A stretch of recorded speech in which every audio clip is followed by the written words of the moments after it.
It's only politicians that just try to divide us. Very true. It's politicians. So if you let them do it, then you have a problem.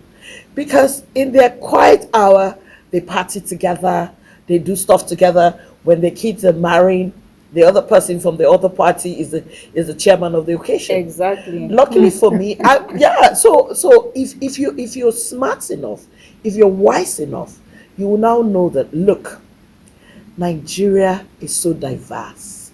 I came, I'm Migala. I grew up in the north. And one thing I was taught in school, I keep saying it, Command Kaduna.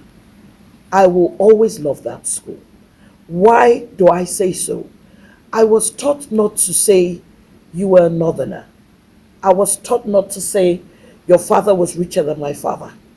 I was taught not to say I'm a Christian, I'm a this, I'm a that. They taught us to live with each other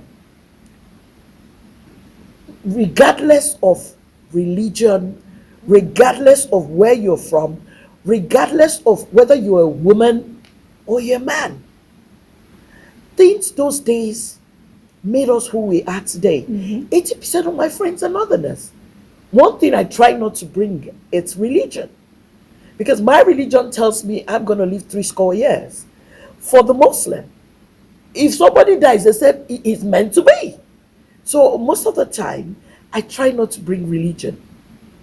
You might have voted somebody else. I try not to bring because Religion, politics. Because when you see people fight over politics, yes, you're obedient. You're APC. You're PDP. Articulated and all that. But whether we like it or not, if we just pray that the person who comes into power does what he's meant to do. Because, like I always say, if God didn't want it to happen, it will not happen. So, for the person to be Christian or Muslim, and that was why I was quite impressed when I watched the vice president at the talk. He said he had to tell the CSO to stand up, he had to tell his ADC to stand up. And he said, they're Christians. This is Igbo. This is this.